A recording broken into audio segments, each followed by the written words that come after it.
So my only job now is to welcome the one that is the man behind all this, the actor Christian Magdu, who will be your moderator.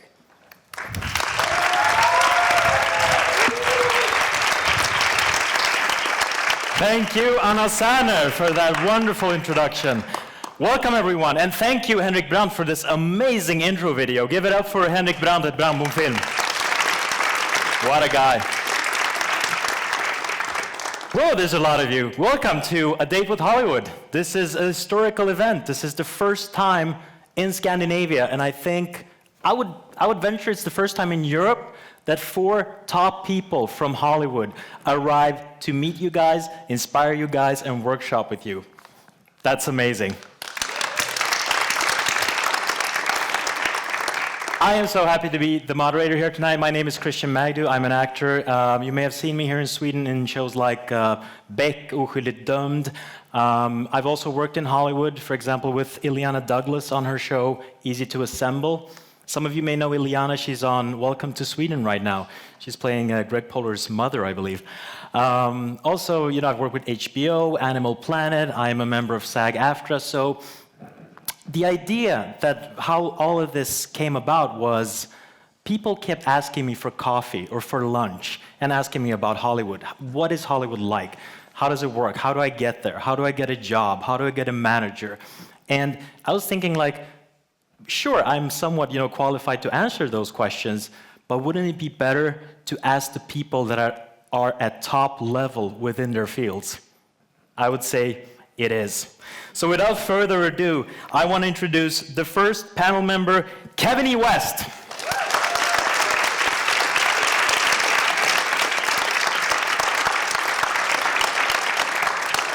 Casting director, Jami Rudofsky.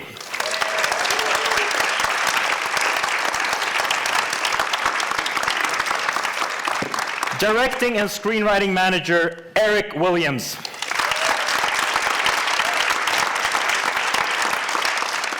And last, but certainly not least, talent manager, Ruth Bornhauser.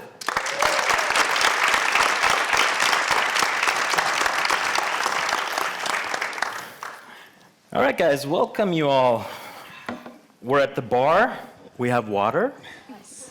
There you go. That's right. Thank you. So we have a lot to cover here tonight, and it's going to be really exciting, and we don't have a lot of time to cover it in, so we're going to get started. We will be talking about a couple of topics first. We have some questions that you, the audience, have submitted. There'll also be a time for Q&A at the end where you can ask questions live to our guests. We'll also take a really, really quick 10-minute break at the middle of this. Okay, let's get started. First question.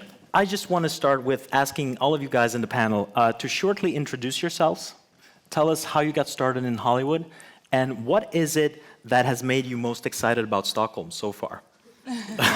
Let's start with you, Ruth. Hey, I'm Ruth. I've been in Los Angeles for 14 years. I grew up in Berlin, so something in common with you guys.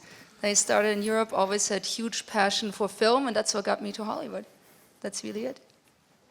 And I'm a talent manager, but we get into that later. So I've been doing that for 12 years. What has made you most excited about Stockholm? Oh, about Stockholm. It's a beautiful town. I'm here for the first time. I've never been to Sweden before. It's great.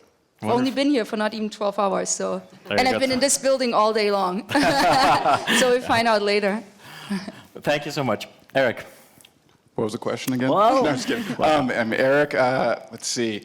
I got into Hollywood because after college, I was planning on going to med school. And one day I decided that's not for me. And one day I just packed my car and I drove to LA. And I didn't know how I was going to start or where, so I decided to start in a mailroom and kind of start from the bottom, work my way up. So I started in a mailroom of a big agency called Paradigm. And it was, it was a lot, to get through the mailroom, and then you become an assistant after that. But I worked my way up. I became an agent.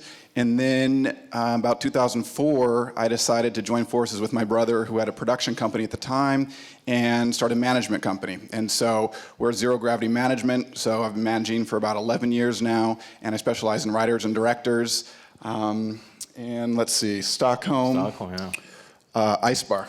Looking forward to Ice Bar. Oh, there you go. Awesome. Thank you so much, Eric. Jami. Yes, hi. So I got started in casting right after college. I went to college to be an actress, or thought I wanted to be an actress, and about halfway through I realized that was not for me. But I loved working with actors, and I loved the craft of acting, so I got an internship in the casting office, and have been doing it ever since for a long while now, and I love it. And I think my favorite thing about coming here was, so I've told some friends I was coming here, and they said, "Oh, you're going to be so exotic there because you're dark." And I was so excited that I'm like, that is not true. There are not all blondes here. And there's so many great people of all different ethnicities and color, and that made me happy that I could blend in with all of you. Fantastic, thank you. Kevin. Kevin E. West, and boy, I started out as an athlete, and I was an athlete in college, and when it appeared that that was not going to work out, I thought I'd pick another profession that only 1% of the people are successful in. Why make it easy on yourself? And like a lot of people in the States, and yet still not a lot, if I was going to do anything as a profession, I was only going to strive to do it in the place where it's considered the Olympics of entertainment. And so I spent 2 years in Atlanta first, but I got to Hollywood by driving. That's how a lot of people get there. And I did a lot of stand-up comedy and improv when I first got there, but as we know, mostly television since then. But it was just a decision that I made one day, and the only place I was going to go was Los Angeles, so that's how I wound up there. My favorite thing about Stockholm, I could just say in general, I'm thrilled to be in Scandinavia, period. I love traveling any place in the world I can get, but I'm probably anticipating both the ice bar, and no one's given me a meatball yet, so I'm a little irritated. I'm going to need to get some meatballs real soon, but I'm thrilled to be here. Thanks for having us. See what we can arrange. Yeah, you can work out a meatball for me? Thanks. Yeah. So, Eric, let's start with you. You and your company, Zero Gravity Management, that you spoke about in the presentation, you represent a lot of successful filmmakers. You just helped your client, Bill Dubuque, get a magical pitch sold into Universal. Can you just shortly tell us about that story and then move on to what is a pitch, and how many months or weeks or whatever does it take to get a pitch meeting at a studio or network? These are true stories. These are true stories. I'll reverse that. I'll start with the difference between a pitch and a script, because a lot of times people don't realize there are two ways to sell projects to studios. Number one is a script. You write the script, we throw it out to all the studios, and hopefully someone wants to buy it. The other version is a pitch, which is much more rare, and that is you go to the studios and tell them, this is the story that I want to write, and then they pay you to write it. So it's much, much harder for that to happen in Hollywood. Pitches used to sell quite often 15 years ago, but not really anymore. So in this particular instance, I have a writer who's gotten quite popular in Hollywood. He wrote a movie called The Judge, which was Robert Duvall and Robert Downey Jr. And then he has a movie right now that just finished, starring Ben Affleck, that Warner Brothers made. And so he had a lot of heat behind him. And so we contacted Chris Pratt. I don't know if you know who Chris Pratt is, but he kind of up-and-coming guy, was in Guardians of the Galaxy. Now he's going to take over the Indiana Jones franchise, and he's coming out as a lead in Jurassic World, which is the new Jurassic Park movie. So we got it in the hands of Chris. We had Chris and Bill meet up, and they really hit it off, and Chris said he would do it. So he would say, Bill and Chris were the two main elements to this pitch. And then Bill came to Hollywood. Bill doesn't live in Hollywood, and so we can get into that a little bit later, how you don't really have to live there to be successful there. But he, as a writer, as a writer and director, you really don't. Actor, probably. Should probably have to, right? And so, yeah, one day we scheduled 9 meetings with every studio president. 9 meetings. So it started at 7:30 in the morning, and then he had to, about 45 minutes each, go from studio to studio, and that's a lot of driving in Los Angeles. And started pitching a story, and we gave each person, it was about 30 minutes of a pitch. And then they had 15 minutes of questions, and then we said he has to leave. And went all around, and the first company he pitched to was Warner Brothers. And after the pitch, we got a phone call that said, he just left, and we're going to offer you $1 million for him to write this pitch, which is what, 9 million kroner? Yeah, almost. And that never happens, I think, for $1 million. Absolutely. That's a number for a pitch that you just don't see. Yeah, he never written anything. It was just for, this is what I will write. He basically had a Wikipedia page, like, this is a story that I like, and he talked about it, and it just got very excited because of Chris Pratt and how, and Bill's track record in writing movies. So then he was off to Universal, and then Universal heard the pitch, and then they called and said, we'll give you $1.2 million for it. And, for a screenplay can sell for $1 million every once in a while, but it's rare, maybe a couple a year, but a pitch, never. And so then he kept going to other studios, more studios, and Warner Brothers and Universal just started to battle between the two of them. And it was the strangest thing because no other studio had even made an offer, and they just started fighting with one another, saying, there's ego. Well, we want it. And ultimately, it got up to $1.5 million against $3 million, meaning if they make the movie, he'll get paid $3 million to write this screenplay. Universal ended up winning the battle. It was really funny because Warner Brothers had the highest bid, and then we were about to close a deal with Warner Brothers, and they said, you have to close a deal on this phone call, or you're going to lose out, and or we're going to pull the offer. And the assistant on the line accidentally disconnected the call. Wow. And so the agent's saying, you just lost us, $1.5 million. But right then, Universal calls 30 seconds later and says, you know what, we'll beat their offer. And that's when they offered that number. And it happened because of a disconnected call, because we were going to take the other offer. What's that? The assistant got fired. No, because we got the better offer. The assistant was like, your assistant disconnected. Yeah, and we ended up getting the better offer. So it basically ended up being I think the biggest pitch sale in Hollywood history with that number, and that happened last week. Yeah, last week. Last Amazing. week, which was pretty fantastic. So just shortly, how many months can it take to get a pitch, meaning how many pitches might it take to sell the film or a TV series, just shortly? It takes one to sell it. Two, you can start a bidding war. Bidding war is the most fun thing when they start battling against each other. But you just need one. You need one buyer who's going to like it. And, you need to prepare a pitch. It needs to be, you need a month to prepare what it is and do the proper research and get your pitch down. A pitch should be about between 15 and 30 minutes of what the movie's going to be, and no longer than that. But you got to have your preparation there. And this happens to be based on a true story, so we could go back to the Wikipedia page. But that's what it is. Wonderful, thank you. All right, moving on. The next question is for. Well, actually, speaking about this being awesome in Hollywood, it's always helpful to be really good at what you do, right? What would you guys say, just quickly, is the opposite? What are 3 common mistakes that you have seen clients or coworkers do in LA? Let's start with you, Kevin. That's weird you'd start with me. 3 most common mistakes that actors make. Please know, everybody in this room, these mistakes are made commonly by American actors. I actually would think they might make them more than a European actor moving there.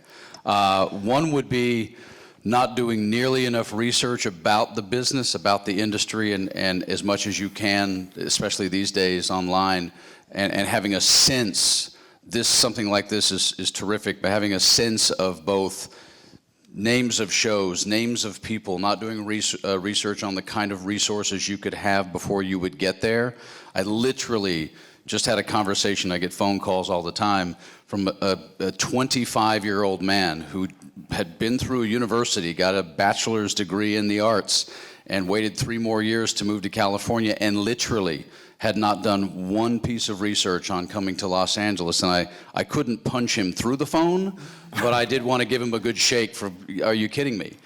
So research would be one. Number 2 would be the natural belief that it's going to happen to me in a fairly short period of time. And I just think that's an unnecessary setup for you mentally, because If it doesn't, then you're liable to be maybe a little depressed or frustrated. So I think the belief of how fast is number two. And I still think, unfortunately, that a lot of folks are not willing to work particularly hard on all of the things that don't have to do with being in the room with Jami. The show part of show business is wonderful. The craft part is terrific. You have to be very good. But the real difficulty is getting into her room. So there's a lot of that doesn't have anything to do with the art. And oftentimes, like the rest of life, that's based on relationships, it's based on time, and it's based on making a real effort. So research, how fast, and work outside of the craft, to me, are the three from an actor's perspective. Wonderful. What about you, Jami?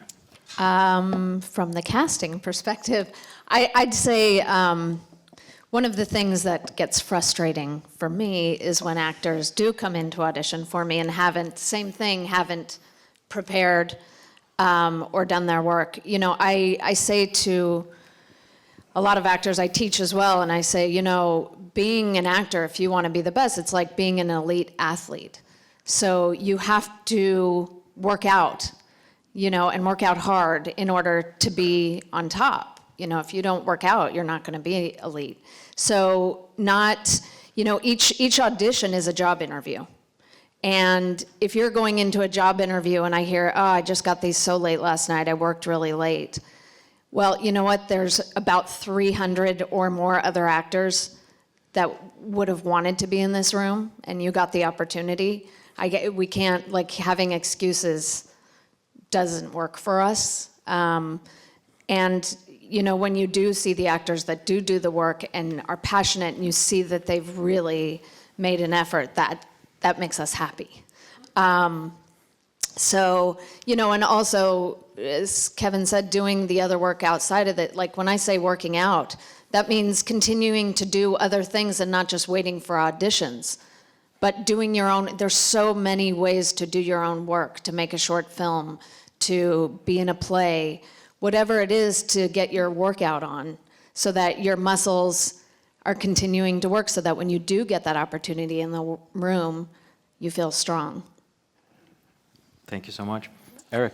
Yeah, to piggyback on that a little bit is I always talk about give yourself as many opportunities as possible.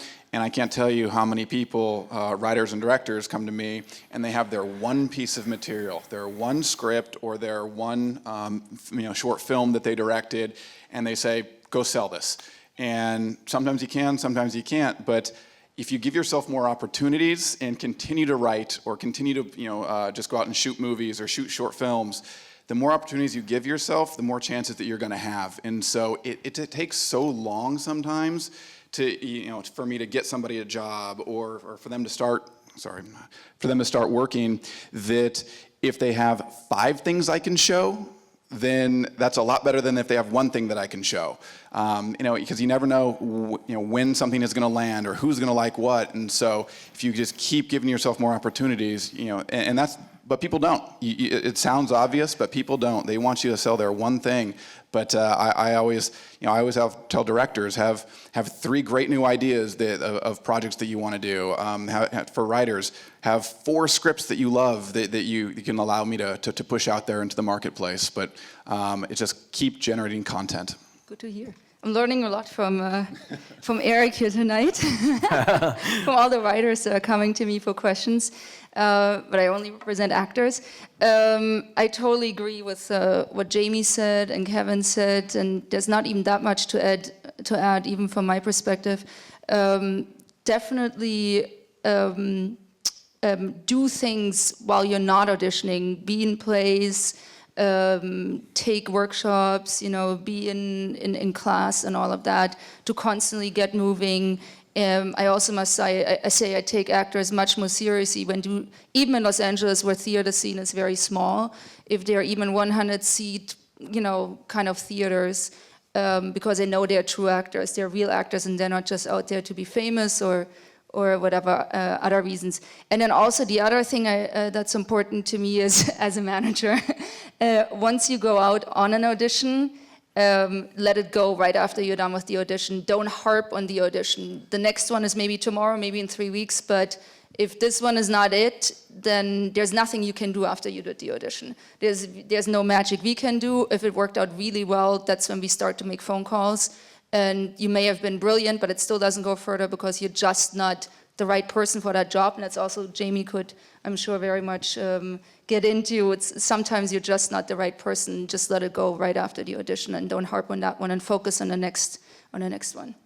I think that's wonderful advice for actors. Really, let it go. Once you've done it, like the song, let it go.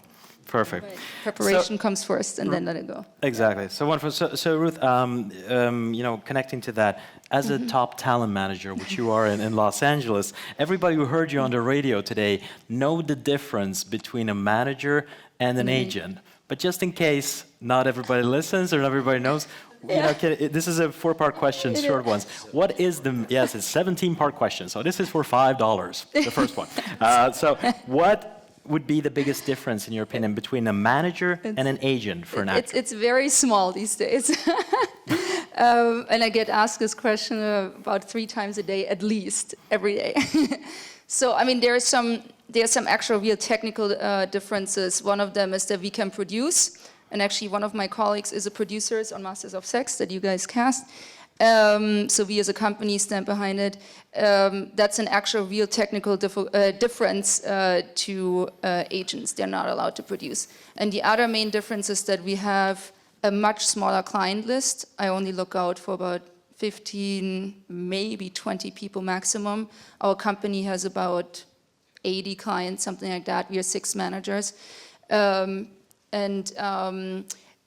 so this way we can focus much more on each individual. And that's also how management came above. Like back in the days, there were only agents. I mean, I think Bernie Brillstein was the only manager out there as one that has been around for a really long time. But in general, people just had agents. And they tended to get lost in the big agencies, who represent, I don't know, Tom Cruise and George Clooney and so on. And if you weren't at that level yet, it was easy to get lost. And so management became much more important, basically to have that second set of eyes out there, to have someone that potentially knows you much better because we are much closer in general with each client. But it's really management. What most easy way for you guys to explain is what agents do here for you in Sweden. We do everything. We get your auditions. If there is an agent on the team as well, we do it together with the agent. I make some phone calls, the agent does some phone calls, and we guide you through your career. And it's really what agents do here in Sweden. That's what I do in LA. And to add to that, I think that for writers and directors, the difference is much bigger of what a manager versus an agent does, because the easiest way to think of it is an agent for writers and directors, it's a pure salesman. It's what do you have for me to sell? I'll go try and sell it. As a manager, for example, for a writer, I might work with a script for 3 months. And just go over draft after draft, and also figure out what the idea is in the beginning. Say, what idea should we write next? And then develop that script and work on it for 3 months. And then one day we might give it to the agent, and the agent says, okay, I'll go try and sell this. And then goes, tries to sell it for a couple days. If it doesn't sell, he needs to move on to the next. And so we really spend the time with writers and directors in making sure the scripts are great. And for directors, making sure that we are supplying them with enough material, with enough scripts that they want to potentially direct. And so we spend all that time with the client before we even show it to an agent who is going to be the salesman. So I say an agent is a pure salesman on the literary side, and we are kind of the creative guidance through that entire process. Okay, awesome. Really good to get That's sometimes similar with us as well, especially at the beginning of an actor's career. We often sign people before they're being signed by agents and basically get them to a certain level where we know we can put them with an agency of a high level as well. Right. Yeah. So, and all these agencies are a lot of them are these massive agencies where, each person might have 100 clients of their own, but then have to service every other client of the agency as well. And we keep our lists very, very short, where I might have, 20 writers and 10 directors, so I can spend more time with each person. Because that doesn't happen with an agent. Agency has, okay, I'll try and sell this. If it doesn't work, I have to go on to the next, or the next, and the next. Right. So, but is it common for actors or writer-directors to have both managers and agents, and is it necessary? For actors these yeah. days, it's pretty common to have both. Some have only managers, some have only agents, but most of them have both, and on every level. I mean, it's really kind of a question of taste of the actor. Some of a famous example for someone who only has a manager is DiCaprio, and then someone who only has an agent, maybe Tom Cruise. So here's some famous examples of that. But most actors have both. Most writers and directors have both. Okay, great. Thank you so much. Most successful writer directors and actors have both. Ones who aren't don't. And I just want to make sure that I say to everybody in the room, Ruth said the difference is less and less, which is true. And if you get down past some of the clients that they represent, it can almost be useless or double work to have both, because my distinction is, well, what is the manager doing differently than what the agent is doing? And in their offices, it's very clear, and Jami deals with plenty of offices that are, but I will tell you that 75 to 85% of the agent management community does almost the same thing every day today in Hollywood. So having both might be useless for you, paying an extra 15% commission to someone who does the same damn thing as somebody else. 10%. For actors. Yeah. For actors. Oh yeah, no, absolutely for actors, because it has changed drastically in the last 10 or 15 years, and I get asked the question all the time too, and a lot of actors now have this belief that they're going to get a manager so that the manager will get them an agent, what Ruth just said, but the problem is they're doing it solely for the purpose of the manager getting them an agent when they don't even have a career to manage or to leverage to get an agent. So it's a very difficult conversation, and there's a lot of wasted time in the non-working, non-star community in this area, and it's become a bit of a mess. But today, a lot of the managers who call themselves managers are really just a person sitting in their house with a phone, and they don't necessarily have a huge history or professional background, and it's sadly way outnumbers the people who do wonderful jobs as managers. Yeah. So staying on that with actors, I mean, Jami, you obviously get a ton of submissions. Submissions is when you apply for a job in Hollywood. I mean, it's a massive amount, right? I mean, what both agents and managers are pitching you, right? Sometimes you call them, sometimes actors submit to roles that you've posted. I mean, with the massive number of submissions, what is the priority order of viewing those submissions? Well, a drink first. No, I'm kidding. Well, it's funny because I did start in this industry a little bit before the World Wide Web was in full swing.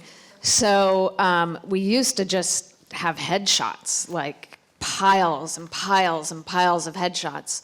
And we would open up every envelope, a lot of paper cuts, and we would prioritize by agency.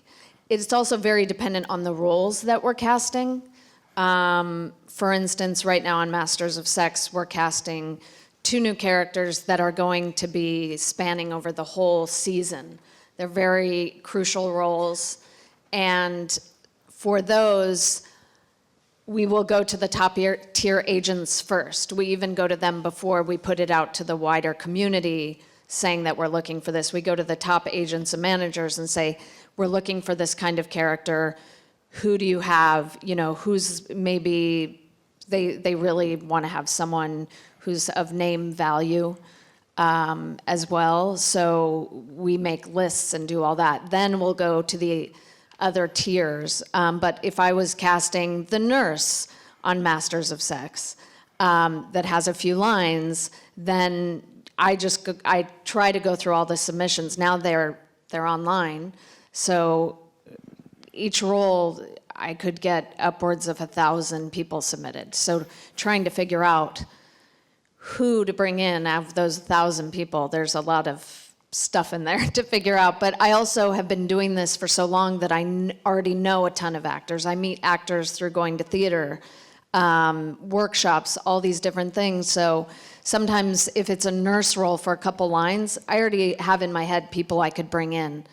And that doesn't mean I'm not going to meet new people. We'll definitely meet new people, but because of time constraints as well, if I had all the time in the world, I'd be auditioning actors all day. That's the best part of my job.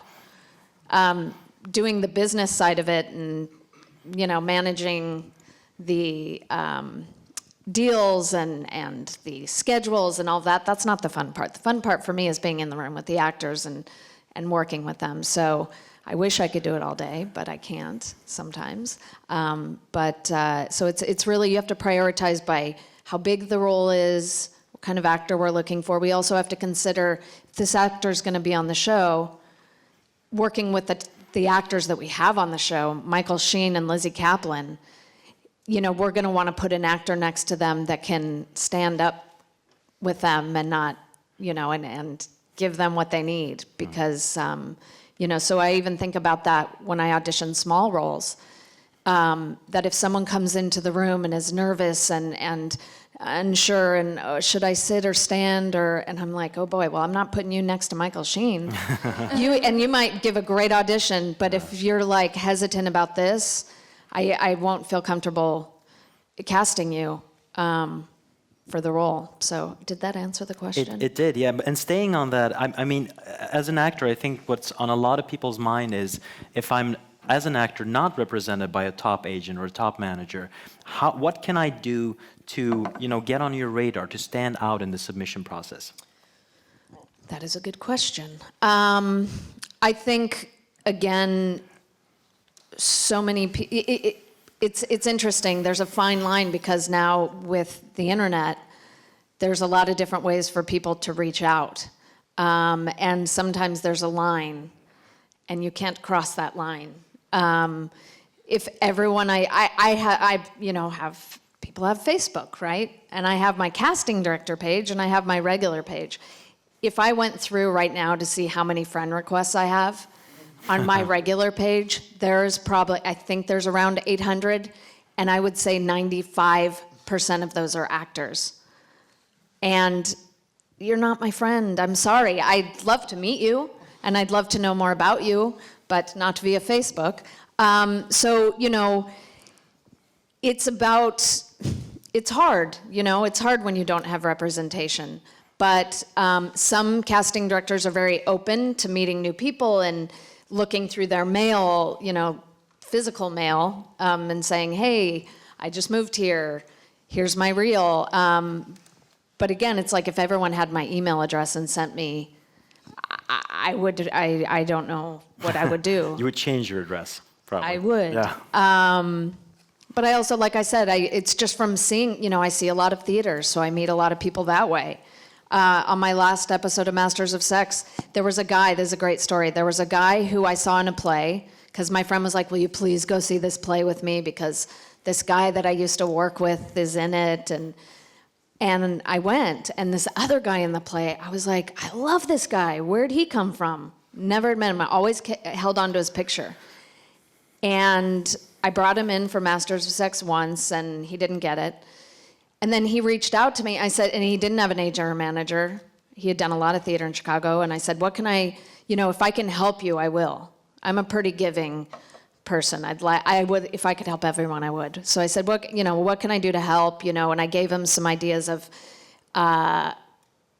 go to some casting director workshops, maybe that's a way to meet people. And ultimately, I think I set him up with one agent, and the agent said no, and he wrote me this email and said, all right, you know what, I've been doing this for so long, I think I'm just done, and you could tell he was so down about it, and I said, I think you're giving up too easily. It's one agent. Yeah. I said, you're talented, and I said, and as it turns out, I have another role coming up on Masters of Sex I'd love to have you in for. He booked it. So he's not giving up. Yeah. But it goes to just being persistent and, as Kevin will speak to, being the CEO of, you may not have, so to me, agents and managers you work together as a team, but you're the CEO of your company, right? If this is your career and this is your company, you have great support with your, CEOs and the people, or not the CEOs, but like the the chief financial officers, anyone CEOs below and all, there. yeah. You still have to be in charge of your own career. You have to be proactive. You can't you can't just expect them to constantly be thinking about you every 5 seconds. You got to think about yourself. I say to actors as well, instead of calling your agent and manager and saying, well, is there anything? When am I going to get on audition? Why don't you say, hey, agent/manager, or both, I've made a list of all the casting directors I've met who seem to have liked my work. Or these are the shows that I think I would be great on because I'm a better dramatic actor than I am a comedic actor. Let me help you. So here's a list. So if something comes up in this, and if Jami Rudofsky knows me, if there's an episode of Masters of Sex and there's a role I'm right for, you should definitely reach out to her because she knows my work. So being proactive, this is long, I can talk for a long time, you guys. And it's a Anyway, but be proactive in your career. And I had to learn that lesson. I was on a TV show for a long time. And you get off the TV show and you're like, all right, I'm ready for my next job. And the phone wasn't ringing. And it was a pretty well-known show, and I had to get out there and start going, hey, I'm Jami. I've been on a show for a while, but I'm free again, and here I am. And that was very humbling. So you've got to constantly keep at it. Thank you so much for that. Yeah, I'm done. Just a quick question now to the whole panel. If you're new in Hollywood, whether you're an actor, a screenwriter, a director, whatever, is it absolutely necessary to have a manager and an agent at the start, in your opinion? Can you? I mean, I think it's really hard to get into rooms if you don't have representation, and at the same time, a lot of representation only wants to represent you once you have some credits. I mean, I can only speak for myself. I mean, whoever, it doesn't matter so much of how many credits on the resume. If I feel like there's something that I feel passionate about that I can sell, or I should not talk as they're human beings. If I'm passionate about someone who I can sell, then I'm interested in working with that person.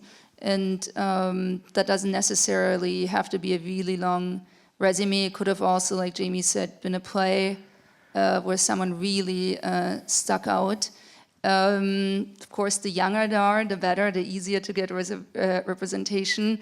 Because for us, it's easier to sell people who are, if you don't have a lot of credits yet, who are new and young, because casting people and directors and producers are open to see young people with really short resumes or no credits at all, versus if you're in your 30s, 40s, 50s, at that point, it's really hard for us to get people into rooms if they don't have already established careers. It's really hard without representation, I think, and lawyers also are people that we get referrals from. So sometimes people have a lawyer first, and a lawyer will call me and say, hey, I know this guy who's looking for representation, and I'll read from lawyers. But yeah, I think it's really hard to get into rooms without it. And I think what we need to do is kind of do your research on companies who accept submissions. And for example, my company, we built our business on accepting people just writing in and saying, will you read my screenplay? Will you look at my director's reel? And we look at all of it. And we get 100 screenplays a week. We read them all.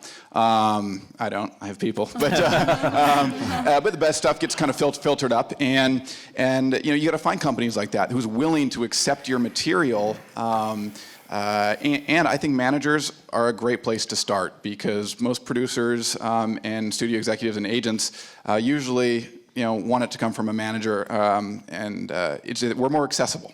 So again, if you go on our website, it's our email address is right there where you submit. Great story. The guy who sold the massive pitch sale a week ago, he lives in Missouri. I don't know if you guys know where Missouri is. It's about 2,000 kilometers from LA, in a tiny town. He sent in a query letter, just, hey, will you read my screenplay? And we did. And off of that script, we got him the job writing The Judge with Robert Downey Jr. So And then, of course, that big sale. So that was just a guy that was sitting by, in a small town in Missouri, just typing away. And now he's doing pretty well. So I think it's, you hit up managers first, because I was an agent, and as an agent, we get these submissions and they go in the garbage because we don't have time. You have so many clients, new ones, you just don't have the time, but managers can put in a little more time. Right, so having credits obviously helps a lot. So speaking about having a lot of credits, Kevin E. West, 50 credits on IMDb. Or 68, whichever. It's fine. Holy shit, damn, brother, damn. So a lot of actors would go, how do I get a resume like that? I mean, being on Justified. Be old. Well, being on Justified, Lost, all of these great shows. I mean, how did you go from, you're not from LA like a lot of people. How did you go from how do you build that momentum? How did you go from the new kid in town to, we should hire that guy who did that show? Well, it goes back to the representation question that you, in some ways, because you can make some efforts in Los Angeles and do a few things without representation today, but in general, it helps to have somebody who's obviously going to come to the front door where Jami is, and she's going to be more accepting of it. But one of the things about that, Christian, is what Jami just said and what Eric has to face and all of his company and writers and what Ruth has to face and any talent is, what do you write a script or a pilot as an actor, if you don't have a show reel, if you're not on stage somewhere, it's a less tangible industry for a performer to try to convince somebody to represent you. I started out doing 14 student films when I first moved to Los Angeles. It was, as Jami and I are laughing, it was a different era back then. We didn't have the web, and there weren't modified union contracts and a new media agreement with all of the web series that are being done. But all of those things exist in Los Angeles, and you have to be willing to put in the time to do enough of those and have most of them be lousy, that don't give you good show reel material, that you can't show to someone like Ruth, or she'll never see you again. Not Ruth per se, but just the universal Ruth. Think of Ruth as universal Ruth, or anybody else. And the bottom line answer to your question is, Christian, is that you have to be willing to put in the time, and you have to be willing not to quit, and you have to be willing to keep going. Because I couldn't get a job in Los Angeles for 3 years. It took me 3 years before I booked my first television show. That's not even the length of a university degree. And it's one of my lines when I talk to people who want to come to LA from Arizona or from Tennessee, where I'm from, is, hey man, if you're not willing to put in a hard 4 years here, just like you may have done for a degree, don't come. And then once you start going, Christian, as Jami already said, you just can't, with her own self as a casting director, just because you book a job or two, you can't stop and just figure the phone's going to ring, especially today, until you reach a certain level where many of Eric's clients are or Ruth's clients are. You just can't. You have to know that in this category, and as far as I'm concerned, in every category, Jami has plenty of submissions for the most weird, odd role she's casting. There's still going to be 30 or 40 people in Los Angeles, and she only needs one. So you just have to be willing. And the last thing I'll say is, the unfortunate reality is the audition room that you have to walk in and read for her is very different than stage. And it may be very different than any environment you've ever been in. And I know a lot of people have had great training at Harvard and Yale and done wonderful stuff on stage, and for whatever reason, they can't take what they can do on stage or in acting class and walk into her room and do it. And it is one of the things that I made sure I got good at, and I know it's one of the reasons why I've continued to work, because what you have to do in that weird little room, which is very different, unfortunately, is where you have to do it for film and television. So you got to be good in that room every time. Very good. So, Jami, a question for you. What would be the first steps that you would think an actor that's new to Los Angeles, whether they're from the States or foreign, what are the first steps that you would take in Los Angeles, in your opinion? This is a audience question submitted to us. Get a job, so you have income. Get to know the city, because you will be doing a lot of driving, and auditions can be all over town. So driving is a good one. Learning that whole system. And familiarize, even before you get there, familiarize yourself with who the casting directors are, who the agents are. You know, you actually need to do more before you come than when you get there, which is be prepared, prepare your reel, or whatever you have, your resume. And then networking is really great. Or, you know, look, if you guys were gonna come to Los Angeles, find other Swedish actors who are there who maybe, you know, oh, I know that these casting directors have been working on these kind of projects that would need people like us, you know, or find a group of people that can be a network and a support system, which are always available, and so that you can get the information that you need. I mean, there might be agents that, I'm sure there are agents that specifically, you know, have connections and represent actors from different parts of the world. That might be an in for you. One of the biggest things, though, if you were coming from, say, here or anywhere outside of the States where there are accents, is have the American accent down perfectly. Perfectly. Because it's one of the things that, you know, there's just not going to be a ton of opportunities to be able to act in your own, with your own accent. And what I find is, if you don't have it down, you go into the room and you do the audition and you're so worried about the accent that you're not bringing your true self and your true talent to what the role is. If you were doing it in your own accent, you'd be like, I killed it. But then the American, I'm so worried about how to say my R and my S's or whatever it is, and then you lose who you are. And that's been so frustrating when we do pilot season. There's a season of all the new shows that are going to potentially be made.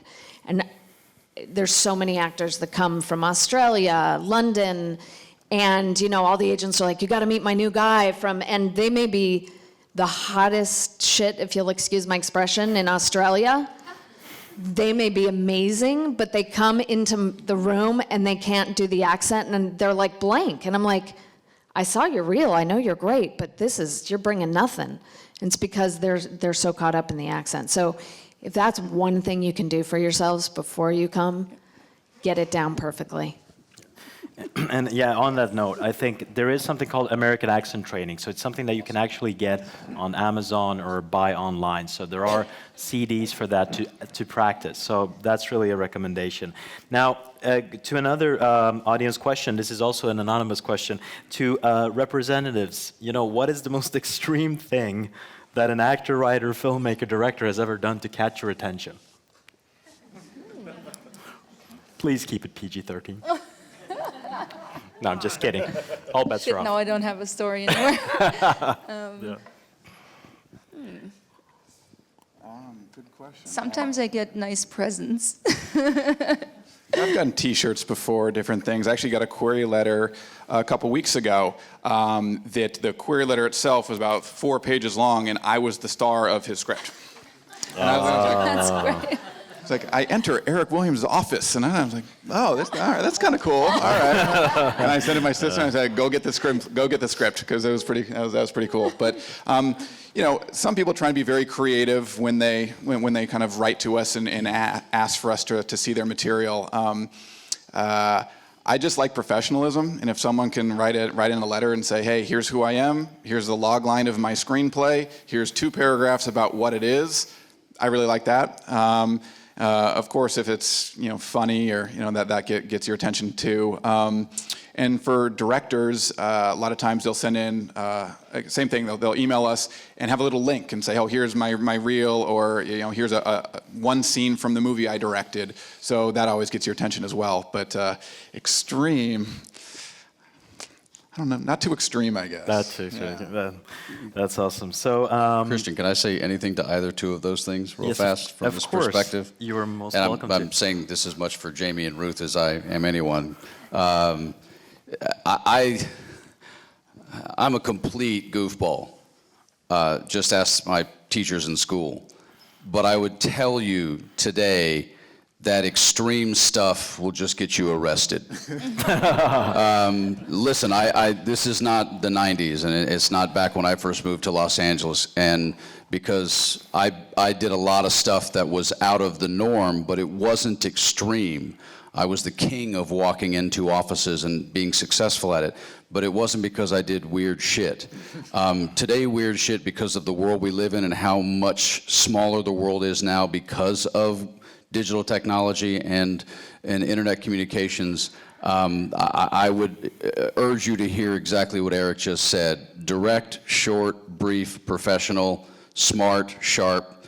I'd go with that, because it's different to ask Jami about extreme inside the room versus just trying to get someone attention, because there are a lot of folks whose reaction to that might be really not what you'd like. And just to quickly say, if you guys didn't realize that was Australian up there when I did Lost, as far as accents and dialects go as an actor, if you can't do it in your sleep blind and not have to worry about anything but acting, you can't have the accent on your resume. Because I see a lot of that in Los Angeles, of having lists of things that people believe they can do, but she's 1,000% right. The ability to do an accent or dialect cannot be in your mind whatsoever before you go into act. And if it is, you're thinking about that, and it cannot be on your resume, because there are plenty of Brits and plenty of Aussies and plenty of all of those things in Los Angeles. They can just find somebody from there if that's what they need. Just, and the reverse of that, of Swedish to American. Sorry. Oh, that's great. So staying on like being different and accents and being foreign. Now we're gonna sort of go into something, a big topic that I want to discuss with everyone. Something that's becoming increasingly in the spotlight here, and that is diversity. It's something that's taking more and more place everywhere internationally in film. Like, for example, in Sweden this year we had the first transgender person to win the Guldbagge, which is our sort of Oscar, which is amazing. And then we have shows like Orange is the New Black, Transparent. How have you seen diversity sort of evolve for major roles in the last 10 years in Hollywood? A lot. Also ethnically, which is great. You saw my client Janina Gavanka earlier on True Blood. She's one of the busiest, or has been one of the busiest people in the last couple of years on my list, and that's partly due to her look as well. I mean, she's fantastic, but there's a lot of demand. I have a couple of clients of darker color, and they're all in very high demand. Also, otherwise, I don't represent a transgender or I don't know any other or I do have some gay clients, but I can definitely see a high demand on that. We were just talking last week in the office in the breakdowns that were released. I think there were 3 transgender roles. Wow. Just last 3? week. Wow. Yeah. Yeah. So there's definitely demand for any shapes and forms and skin colors. What about in writing, directing? I feel like there's a big push for more women writers and directors, which is awesome, and I'm trying to really build that part of my list as well. And I think TV especially, they have always, when there's staffing season and trying to create a writer's room for a show, they always have a couple spots open for people that to get that opportunity that aren't just white guys like me. Right. I think more in television, that's the case. But in feature films, I don't know. I feel like there's more of a push for women, but other than that, it's the best scripts out there. Yeah. What would you say, Jami?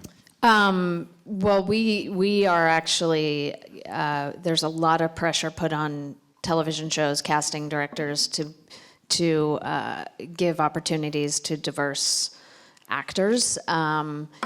It's interesting working on a show like Masters of Sex, which takes place in the 50s, in an area where, in the world that they were in, was not quite diverse, because that's how the times were, and they had to, last season I think they created more characters. I mean, specifically to increase the diversity on the show, you know. And so, but it's interesting because on the one hand, you want to, you know, bring diversity into things. On the other hand, you need to be true to the times.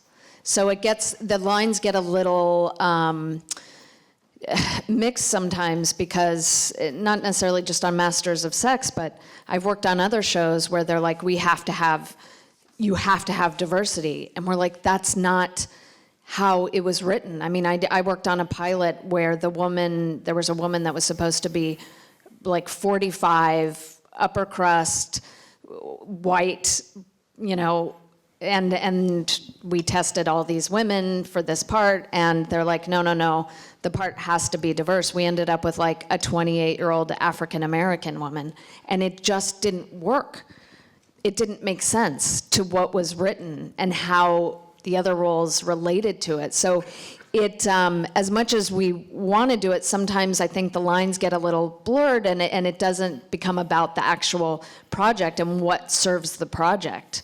But on the other hand, I think a lot of people are getting opportunities that they haven't in the past. I mean, I did a short film recently, and I did a lot of digging around, but we had to cast a kid with, I forget what it's called. Just explain it, maybe I'll... Where you have a disability where you can't, your muscles it's like a don't handicap, work. like a It's a physical- handicap, it's a a physical handicap. yeah. And rather than casting an actor to play it, we found a young guy who hadn't really acted much, but he had the disability, and he was phenomenal. And so those are the things, you know, when you give that kind of opportunity, when it really fits the role and you're doing the right thing because that's what it should be, it's awesome. So.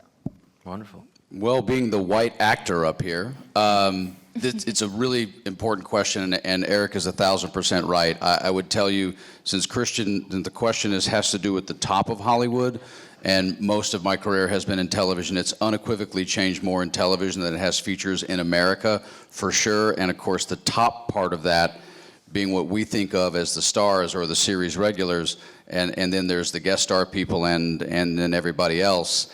I can tell you in the last 15 years, I do think it has a great deal to do with the stories that are sold, because by definition of a show like Homeland, you're going to have to, by definition of that story, cast more clients like Ruth's client. You have to, because of the story that's being told. And Jamie's right, you can't make an orange a Brazil nut. And if you do a show, that should have been funnier, but that's okay. It's growing. You know, if you're gonna do a show that's based in oranges, then you can't force someone to put a Brazil, I mean, Masters of Sex is done at a time in America when 97% of that casting is going to look sort of like me or some younger or older version of me, no different than a show years ago called Homefront, which was right after World War II in America. And they're going to look, but as an actor, I can tell you, in the last 12, 15 years, I commonly, and way more commonly than back in the 90s, will go to an audition and I will wind up auditioning with or near a female, a Latin male. Andres will be there. I read for Bones, and it was 3 white guys and 3 black guys that were 6'4", 250 for the same job. More of that happens today when you go to something than it did 15 years ago, by far. A lot more, but mostly in television. So in that vein of non-diversity, Jami, why isn't Kevin on Masters of Sex? Ooh. Jami, you want to take that one? Okay. No, I'm gonna get her. I'll get her off the hook. I'm gonna get her off the hook. I'm sure at some point I will be. No, the point is this. I do get asked this a lot because I have a long history in Los Angeles, and I do know a lot of casting directors and a lot of those folks. And I'll give you an example, because I am right for her show, stone cold right for it. But because this is a business and it's about money, there are a ton of men in my age range that are bigger names than me. And the bottom line is, on a show that's successful, that wins awards, she may have a role in front of her that she might like to call me in for, but because of the state of Hollywood and the state of finances, she gets 5 offers from actors that have a bigger name for me that are willing to do it. They may not even have a session, much less she's not able to bring me in. So that's one of the reasons why sometimes your mom or your dad, you know, and they're calling you going, how come you're not on so-and-so? Answer, money and business. That's why. Because if they can get somebody that's my age that starred in 3 films and 3 TV series who's willing to work for $9 grand a week, they'll take them before me every time and twice on Sundays. And that's why I've not been on Masters of Sex yet.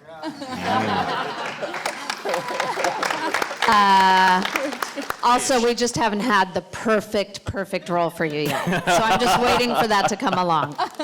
Okay. That's awesome. Thank you so much. So let's go to an audience question. We have a question here from Helena Fransson. This is for you, Eric. How do I become a successful screenwriter in Hollywood? Okay. One thing actually that Kevin just said that's really interesting is that you still got to treat this like a business, and we want to be as creative as possible and write things that we just love and appreciate and are really, really creative, but you have to write towards what is selling and what you think people want to see. And so it comes down to the idea a lot of times, and having a great concept where, you know, we call it the high concept, where I can pitch it to you in 10 seconds, and not only do you say, oh, yeah, I get it, that's a movie, it's also unique. And I think that's really important. And so when you're writing, you know, really start with that concept first and say, all right, I got to figure out what I think I would want to go see, what my peers would want to go see, and that's what I'm going to write. You know, because if you write a script about a 13-year-old girl who lives by herself in the woods, I mean, you know, that's hard to cast because there are no movie stars who are 13 years old.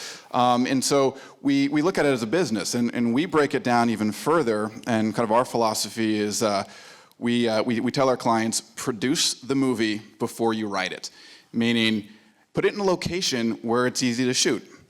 Make the age range something where you can cast the movie, where it's a castable age range, where it's leads in 25 to 50, because that age range, those actors mean more than someone who's 15, someone who's 80. Let's see. So two-handers often we think are a good thing, meaning kind of an equal role with two guys or two equal leads, because you can put 2 B+ level actors in that. You don't necessarily need the A-list actor to raise the money for the movie. So it's how would we raise the money for this movie? Where would we shoot it? We think of all those things when we're even thinking about the idea.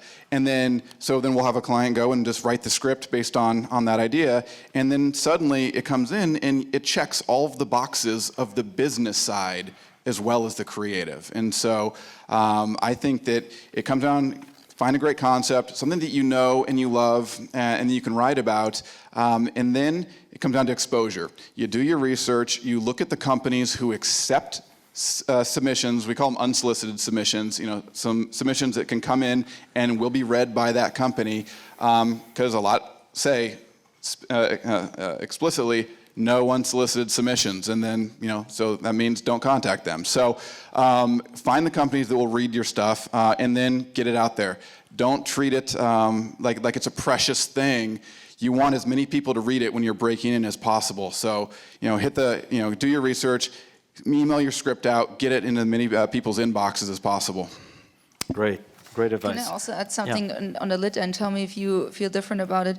But I've observed, and again, I don't work with writers, but when people start in the industry, and of course they write at night, but during the day they should have a daytime job that's in the industry, be an assistant that doesn't go for actors, this really just goes for writers, and maybe directors, where you work for an A-list agent, who represents writers. Or for producer, if you want to write a TV show, be an assistant to a showrunner or something like that. Recently, a girlfriend of mine, actually a former assistant of ours, who's always been a writer, started working as an assistant to a showrunner and then got into the writer's room, basically sitting in the room as an assistant where all the other writers sit, and write the episodes. And within 6 months from assisting in the writer's room, she got to write her first own episode on a big new show that has been winning awards. So I think that's another good way in for writers, because you're creating your own relationships in town.